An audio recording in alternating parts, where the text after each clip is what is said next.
नमस्कार, मैं राजीव कुमार एक बार फिर से वीकली एनालिसिस के लिए। और ये weekly analysis third week of July के लिए है। तो आइए देखते हैं कि नेक्स्ट वीक जो आने वाला कमिंग वीक है उसमें क्या हो सकता है, मार्केट को कैसे अप्रोच करेंगे और क्या हमारा स्ट्रेटजी होगा मार्केट में।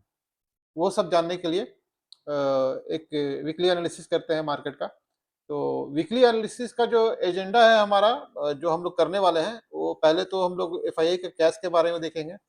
उसके बाद फ्यूचर का एनालिसिस करेंगे, ऑप्शन का, कॉल और पुट दोनों का, बेसिकली डेरिवेटिव डेटा का। उसके बाद हम लोग निफ्टी के चार्ट पे जाएंगे और बैंक निफ्टी के चार्ट पे जाएंगे। वहाँ देखेंगे क्या सिचुएशन बनता है, और उसके बाद फिर उस चार्ट को अलाइन करेंगे डेरिवेटिव डेटा के साथ कि क्या ये सही हमें डायरेक्शन दे रहा है या नहीं दे रहा है। एक वो चीज़ हो गई। उसके बाद फिर हम लोग सेंटिमेंट इंडिकेटर को देखेंगे, पीसीआर डेटा को देखेंगे कि मार्केट में सेंटिमेंट क्या है और पीसीआर डेटा के अकॉर्डिंग क्या सिचुएशन बन रहा है मार्केट में, उसका भी एनालिसिस करेंगे। फिर उसके बाद सेक्टर का एनालिसिस करेंगे कि मुझे कौन सा एक सेक्टर देखने को मिल रहा है, कि किस सेक्टर को मैं पकड़ के चलूंगा नेक्स्ट वीक के लिए कि मुझे ज़्यादा मैक्सिमम प्रॉफिट बना पाऊँ। और उसके बाद फिर कंक्लूड करेंगे कि फाइनली क्या, एक समराइज करेंगे सब चीज़ को।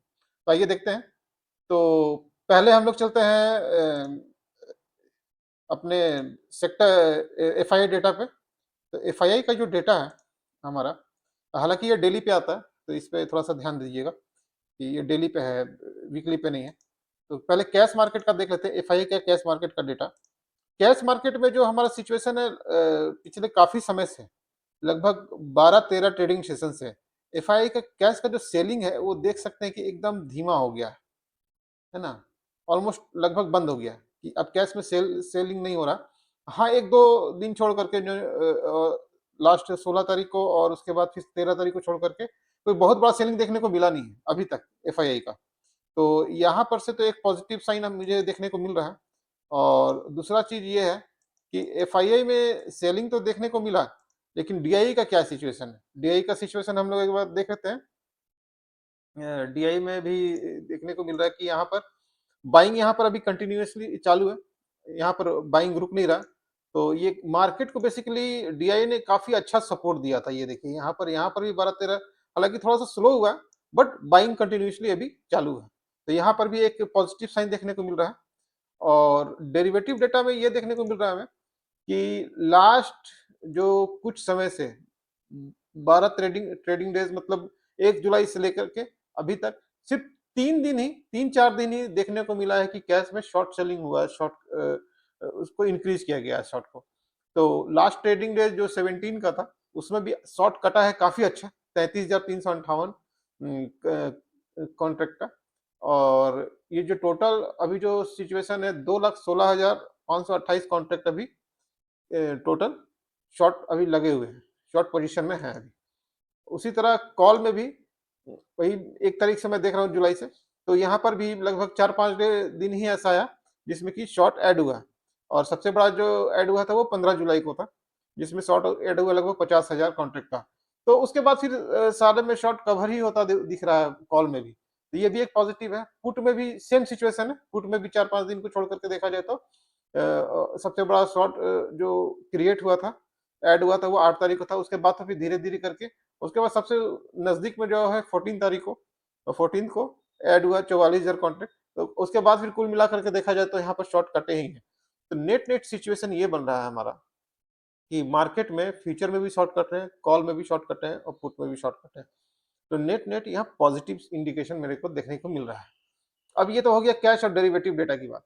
अब थोड़ा सा देख लेते हैं कि हमारा जो निफ्टी है उसमें क्या है, निफ्टी का डेटा क्या हमें बताता है। कि निफ्टी में चार्ट थोड़ा देख लेते हैं कि चार्ट क्या है। उसके बाद फिर निफ्टी के बाद हम लोग डेरिवेटिव में भी जाएंगे निफ्टी का। तो ये देखिए, ये वीकली एनालिसिस है। तो ये वीकली एनालिसिस देखिए, धीरे धीरे करके हमें जो समझ में आ रहा है कि ये एक इस तरह का एक पैटर्न बनता हुआ दिख रहा है। ठीक है, तो हमारा रेंज जो है थोड़ा सा ब्रॉडर होता जा रहा है। और पिछले 4 वीक से हम लोगों ने थोड़ा थोड़ा करके मैंने मोर और लेस डोजी कैंडल ही बनाने की कोशिश की है। इस बार जो कैंडल है वो बड़ा बना है, ग्रीन बना है। मारूबुजू तो नहीं बोलेंगे, लेकिन हाँ, कैंडल विद इन कैंडल बोल सकते हैं, लेकिन ये पॉजिटिव है पिछले काफी समय से। तो ये देखने को मिल रहा है हमें कि यहाँ पर एक पॉजिटिव कैंडल देखने को मिल रहा है, जो हमारा अगर इसको छोटे टाइम फ्रेम में जाकर के देखें तो थोड़ा ज्यादा इजी हो जाएगा। देखिए ये जो हमारा है, ये हमारा छोटा टाइम फ्रेम डेली का है। यहाँ पर जो सपोर्ट था 24,000 का, मैं बार-बार बोल रहा था कि सपोर्ट 24,000 पे है, और जो ऊपर का जो रेंज है वो 24,300 का है, तो 24,300 को हम लोग बड़ा कंफर्टेबली और बड़े अच्छे वॉल्यूम के साथ तोड़ के खड़े हैं यहाँ पे। तो ये एक तो पॉजिटिव है, बिल्कुल पॉजिटिव है, यहाँ पर कहीं कोई दिक्कत नहीं नज़र नहीं आ रही।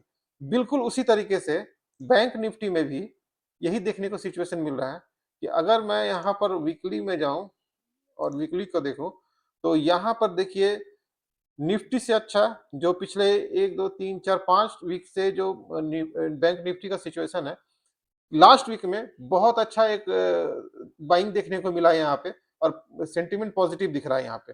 तो निफ्टी से बेहतर बैंक निफ्टी देखने को मिल रहा है मुझे। ये तो वीकली का है। अब इसमें थोड़ा-सा छोटे टाइम फ्रेम में डेली में आ जाए, तो देखिए ये अपना रेजिस्टेंस तोड़ के एकदम बिल्कुल खड़ा है। हम लोगों ने बोला था कि 58,200 का जो रेजिस्टेंस है वो टूट जाए तो हम लोग ऊपर जाएँगे, और लगभग यहाँ पर हम लोग जाने के जो चांसेज़ है 58,700 तक। तो अभी यहाँ 58,500 पे क्लोज़ है, उसके ऊपर में ही। तो हम लोग 200 पॉइंट और ऊपर जाएँगे, और जब 58,700 को क्रॉस कर जाएँगे ना, तो थोड़ा ज़्यादा कॉन्फिडेंट हो जाएँगे कि अब मार्केट तो अब ये ऊपर गया ही। मतलब परसेंटेज ऑफ चांसेस ज़्यादा हो जाएगा कि मार्केट ऊपर जाएगा। है ना? ये सिचुएशन होगा। अब तो निफ्टी बैंक निफ्टी का देख लिए, नीचे देखने की कोई ज़रूरत है नहीं एज़ सच, तो बहुत ज़्यादा चूँकि कंसर्न है नहीं नीचे, और नीचे आने के चांसेस बहुत कम है, लेकिन फिर भी एक ऊपर का पॉजिटिव सोच रहे, तो एक बार नीचे भी देख लेते हैं कि क्या है। तो नीचे जो हमारा सपोर्ट बन रहा है 57,500 का है बैंक निफ्टी में, और हमारा जो निफ्टी का जो है, इससे पहले जो हम लोगों ने निफ्टी दिया था वो 24,000 के पास बन रहा है, हमारा सपोर्ट है। तो बैंक निफ्टी और निफ्टी का दोनों का ये हो गया। छोटे टाइम फ्रेम में भी देख लिया और बड़े टाइम फ्रेम में भी देख लिया, तो पॉजिटिव अच्छा दिख रहा है, मुझे पॉजिटिव दिख रहा है दोनों, निफ्टी और बैंक निफ्टी। अब डेरिवेटिव डेटा में क्या सिचुएशन बन रहा है? डेरिवेटिव डेटा का भी तो देखना है कि डेरिवेटिव डेटा के साथ अलाइन होता है कि नहीं बैंक निफ्टी और निफ्टी। तो एक बार उसको देख लेते हैं हम लोग। यहाँ पर थोड़ा-सा लोड होने में समय लग रहा है, ऐसा नहीं, पता नहीं क्यों? ऐसा तो होना नहीं चाहिए। हुँ, हाँ, ठीक है, अब ये आ गया। निफ्टी में देख लेते हैं, कंसोलिडेटेड जो 3 मंथ्स का जो हमारा डेटा है वो। आप यहाँ देख पाएँगे कि यहाँ पर काफ़ी लंबे-लंबे रेड बार हैं, रेड रेड कैंडल है। तो इसका क्या मतलब है? इसका मतलब ये है कि हमें नीचे से, मतलब पुट में शॉर्ट क्रिएट होता हुआ दिख रहा है। नीचे से हमें बेस मिलता हुआ दिख रहा है, और यहाँ पर जो ग्रीन कैंडल थे वो अभी नहीं दिख रहे हैं, क्योंकि ग्रीन कैंडल जो कॉल में शॉर्ट बनाए हुए थे वो सब मार्केट से बाहर हो गए हैं। तो हमारे लिए काफ़ी आगे जा कर के काफ़ी लंबा एक ओवरहेड हेडरूम है हमारे पास, कि हम लोग ऊपर जा सकते हैं और आगे भी जा सकते हैं। तो ये एक ये चीज़ हो गया कि जो हम लोगों ने चार्ट में देखा वो डेटा में भी यही पर शो कर रहा है। तो हम लोग नीचे से शॉर्ट है, पुट शॉर्ट किया हुआ है, इसका मतलब कि सपोर्ट अच्छा है, और ऊपर से कॉल में कुछ शॉर्ट ज़्यादा दिख नहीं रहा, तो हम लोग ऊपर जाने के काफ़ी चांसेस है। फिर भी एक हाईएस्ट ओआई जो है कॉल साइड 25 से 24,500 है ना? अभी 24,300 के ऊपर खड़े हैं, 24,500 हमारा रेजिस्टेंस है, मैंने आपको भी बोला भी कि 24,500, 500, 24,600 तक हम लोग जा सकते हैं निफ्टी निफ्टी में। और जो सबसे पुट का ओआई जो है 24,000 पे है, जो हम लोगों ने बोला कि चलो आज पॉजिटिव सोचते हैं तो नेगेटिव भी देख लेते हैं कि क्या है। तो 24,000 थोड़ा दूर है, और लेकिन 24,200 नियरेस्ट जो है इमीडिएट सपोर्ट आपको देखने को मिल जाएगा। बैंक निफ्टी में भी सिचुएशन सेम है। बैंक निफ्टी में आप देखेंगे कि हाईएस्ट कॉल ओआई जो है सो 59,000 पे है, और पुट ओआई जो है सो 58,000 पे है। 59,000 क्यों? क्योंकि 58,000 से 500 पे तो हम लोग बैंक निफ्टी बंद ही हुए हैं। और मैंने बोला कि 58,700 का जो लेवल है, अगर वो क्रॉस हो जाए तो थोड़ा-सा हम लोग ज़्यादा वी आर मोर कॉन्फिडेंट। तो हम लोग यहाँ पर 59,000 को क्रॉस करेंगे, सबसे ज़्यादा ओआईए, तो थोड़ा-सा यहाँ हर्डल देखने को मिल सकता है, लेकिन मुझे नहीं लगता कि बहुत ज़्यादा हर्डल देखने को मिलेगा। यहाँ भी शॉर्ट करता हुआ दिख रहा है, और 58,000 पे भी मुझे दिख रहा है कि अच्छा सपोर्ट देखने को मिल रहा है। तो नेट-नेट ये है कि हम लोग अभी मार्केट में according to chart, technical chart और अकॉर्डिंग टू डेटा, हम लोग ऊपर जाने के चांसेस काफ़ी हैं अभी फिलहाल के लिए। अब ये जो सिचुएशन है निफ्टी और बैंक निफ्टी, अब हम लोग देख लेते हैं थोड़ा-सा कि ओवरऑल सेंटीमेंट क्या बोलता है मार्केट का। तो एक सेंटीमेंट इंडिकेटर में जाते हैं। और हाँ, एक बार ये भी देख लेते हैं कि एफआईआई का जो index future as a percentage कितना परसेंट उस लोग है लॉन्ग। तो 11% पे लॉन्ग है। उससे पहले हम लोग 8 पॉइंट काफ़ी नीचे आ गए थे, 8 से भी नीचे आ गए थे, लगभग 7.58 पे आ चुके थे हम मार्केट में। शॉर्ट पोज़ीशन लॉन्ग पोज़ीशन पे। तो मान लीजिए कि 93% हम लोग शॉर्ट थे। अभी थोड़ा कंफर्टेबल है। 89% हम लोग अभी शॉर्ट है। तो हम लोग को इम्प्रूवमेंट देखने को मिल रहा है। तो ये एक जस्ट डेटा था, तो मैंने आपको सोचा कि शेयर कर लूँ आपके साथ। तो एवरेज स्विंग जो है मार्केट में, ये एक 36 पॉइंट के पास है, और जो हमारा डेली का स्विंग जो हमारा बता रहा है, और डेली का स्विंग भी देख सकते हैं। डेली का स्विंग भी जो हम लोग को दिख रहा है, वो भी लगभग 36 के पास है। तो ये बीच में है। ऐसा कुछ इससे मेज़र नहीं किया जा सकता कि कुछ होना है या ना होना है। माने डिसीज़न नहीं लिया जा सकता इसको देख कर के, तो इसको अभी थोड़ा-सा इग्नोर करते हैं। अब देखना है ये कि पीसीआर डेटा क्या हमें बोलता है। पीसीआर डेटा के अकॉर्डिंग जो है, पीसीआर डेटा, हाँ, यहाँ पर थोड़ा-सा ये दिक्कत हो रही कि पीसीआर डेटा ऊपर है, माने 1.42 पे है, जो कि ओवरबॉट का साइन दिख रहा है। बट अगर हमें यहाँ लग रहा है कि एक रेंज ब्रेकआउट हुआ है निफ्टी में और बैंक निफ्टी में, तो फिर कुछ समय के लिए इसे इग्नोर कर सकते हैं और ये मान सकते हैं कि चलो ये उस तरह से प्ले नहीं करेगा जैसे पिछली बार हमें मैंने बोला था कि यहाँ पीसीआर डेटा जब 1.4 के पास था, 45 के पास था, 55 के पास था, तो मुझे लग रहा था कि मार्केट नीचे आएगा और एकदम आया भी। तो अब मुझे वैसा नहीं लग रहा, चूँकि हम लोग एक ब्रेकआउट दे चुके हैं। देखिए 80% चांसेस है मार्केट ऊपर जाएगा। 20% चांसेस है मार्केट में नेगेटिव होने के। क्यों? क्योंकि एक पीसीआर डेटा, दूसरा जियोपॉलिटिकल सिचुएशन। जियोपॉलिटिकल सिचुएशन को और न्यूज़ को हम कंसीडर नहीं कर सकते हैं, क्योंकि कब क्या न्यूज़ आएगा वो हमें पता नहीं है। तो वो सब थोड़ा-सा बाय डिफ़ॉल्ट तो वो रिस्क बना रहेगा। तो इसीलिए मार्केट को 80% मैं मान के चल रहा हूँ कि पॉज़िटिव है मार्केट यहाँ से। तो ये हो गया पीसीआर डेटा और अ, सेंटिमेंट इंडिकेटर। अब हम लोग देख लेते हैं कि सेक्टर कौन-सा है? सेक्टर अभी जो हम सेक्टर से डिस्कस करने से पहले हम लोग एक बार डिस्कस कर लेते हैं कि हम लोगों ने क्या-क्या किया। पहले तो कैश का डेटा डिस्कस किया, उसके बाद डेरिवेटिव डेटा डिस्कस किया हम लोगों ने। अ, निफ्टी और बैंक निफ्टी का चार्ट डिस्कस किया, उसके साथ अलाइन किया डेरिवेटिव डेटा को, क्या सही चल रहा है, जो चार्ट हमें बताने की कोशिश कर रहा है, क्या डेरिवेटिव डेटा में भी वो चीज़ दिख रहा है, वो चीज़ किया, फिर सेंटिमेंट इंडिकेटर देखा, पीसीआर डेटा देखा। अब आते हैं, देखते हैं कि अ, हमारा सेक्टर कौन-सा हो सकता है नेक्स्ट वीक में। तो बैंक निफ्टी तो मुझे निफ्टी से ज़्यादा बेहतर दिखा, तो अब एक बार बैंक निफ्टी में तो है, बैंक्स देख लेंगे, है ना? बैंक का बैंकिंग सेक्टर एक बार देख लेंगे। उसके बाद हम लोग देखेंगे फिन निफ्टी।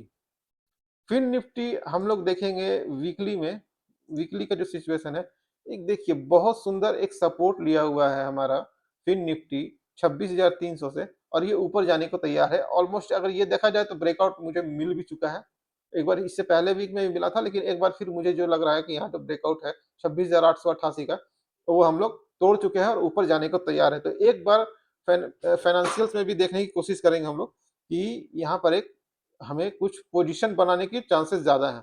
वो नहीं, पॉजिटिव है नेक्स्ट वीक के लिए। अब इसके बाद हम लोग ये देखेंगे प्राइवेट बैंक, ये बहुत इंपॉर्टेंट है, क्योंकि बैंकिंग में मैं स्ट्रांग हूँ, तो मुझे इस बैंकिंग में पीएसयू से ज़्यादा प्राइवेट बैंक ज़्यादा मुझे पॉजिटिव दिख रहे हैं, ड्यू टू रीज़न दिस, क्योंकि मैं पिछले 4 वीक से थोड़ा-थोड़ा करके बढ़ रहा हूँ, और इस क लास्ट वीक में एक अच्छा कैंडल मुझे अच्छे वॉल्यूम के साथ ग्रीन कैंडल बनता हुआ दिख रहा है। अगर ये अभी 28,500 के पास मुझे दिख रहा है, अगर ये 28,000, अभी तो ये जो सिचुएशन है 28,000, हाँ, अभी जो क्लोज़ हुआ है 28,500, और अगर ये 28,000 लगभग 600 को क्रॉस कर जाए, तो एकदम हम लोग इसमें और ज़्यादा कॉन्फिडेंस हो जाएँगे कि अब तो ये जाने ही वाला है। मतलब अब इसमें हम लोग आँख बंद करके कूद जाना है कि भई अब इसमें पैसे बनाना है। तो एक तो ये है प्राइवेट बैंक। पीएसयू बैंक का भी सिचुएशन बिल्कुल वैसे ही है। पीएसयू बैंक में ये तो बैंक निफ्टी है, फिन निफ्टी हम लोग देखेंगे। पीएसयू बैंक में थोड़ा-सा आईटी में देख लेते हैं कि आईटी में थोड़ा-सा, आईटी में क्या है कि हाँ, बैंकिंग में पीएसयू से ज़्यादा प्राइवेट बैंक पे आप फ़ोकस करेंगे, हम लोग ये देखेंगे। आईटी में क्या है कि एक नीचे से अच्छा सपोर्ट देखने को मिल रहा है, और मैं थोड़ा-सा कॉन्फिडेंट हूँ कि अगर मार्केट थोड़ा-सा सपोर्ट हमें मिल जाए यहाँ से, यूएस वाला और वार वगैरह वाला सब कुछ ये सब सॉर्ट आउट हो जाए, तो हम लोग एक बार बहुत अच्छा यहाँ पर ये ब्रेकआउट देखेंगे, लगभग हम लोग 31,300 का, और उसके बाद फिर हम लोग ऊपर चलने को रेडी हो जाएँगे। हम लोग देख रहे हैं कि अभी हम लोग लगभग 29,200 पे है, तो बहुत ज़्यादा दूर नहीं है, हम लोग ऊपर क्रॉस कर सकते हैं। और अगर मान लीजिए कि ये पॉज़िटिव है, तो ऐसा नहीं कि हम लोग वीकली का ब्रेकआउट का वेट करेंगे। हम लोग डेली में भी जा कर के देख सकते हैं कि क्या पोज़ीशन बन रहा है। अब मुझे लग रहा है कि डेली में भी बहुत अच्छा पोज़ीशन बन रहा है, हम लोग को ट्रेड लेना चाहिए। तो 2-3 चीज़ें हैं, 2-3 सेक्टर हैं। आईटी देख लिया हम लोगों ने, प्राइवेट बैंक्स देख लिया, पीएसयू देखा तो कंपेयर टू प्राइवेट बैंक वो थोड़ा वीक है, तो हम लोग पीएसयू को में थोड़ा वेट करेंगे, प्राइवेट बैंक देखेंगे और फिन निफ्टी भी देख लेंगे। ये सब 3-4 जो सेक्टर है, उसपे हम लोग काफ़ी ध्यान देंगे। अब बाकी का अभी ऐसा कुछ नहीं है ध्यान देने के लिए कि उसमें कुछ किया जा सके। एक बार देखते हैं, ये पीएसयू बैंक शायद मैंने आपको शायद नहीं बोला है। हाँ, ये पीएसयू बैंक है। इसको देखिए, ये डेली में ही देख सकते हैं कि अभी एक कंसोलिडेशन के फेज़ में चल रहा है ये, पिछले 1, 2, 3, 4, 5 दिनों से, मैं 1 सप्ताह से। तो यहाँ पर कुछ भी अगर ये ट्रायंगल का ब्रेकआउट किसी भी साइड में दे, तो हम लोग उस साइड ट्रेड करने की कोशिश करेंगे। तो इसमें भी फिलहाल ध्यान देने की ज़रूरत नहीं है। आप हमें प्राइवेट बैंक में ही ध्यान दें तो ज़्यादा है। तो नेट-नेट सिचुएशन ये बन रहा है कि हम लोग मार्केट में पॉज़िटिव है नेक्स्ट वीक के लिए। अगर कोई जियोपॉलिटिकल सिचुएशन या न्यूज़ आती है, तो उसको हम लोग कंसीडर नहीं किए हैं इस एनालिसिस में।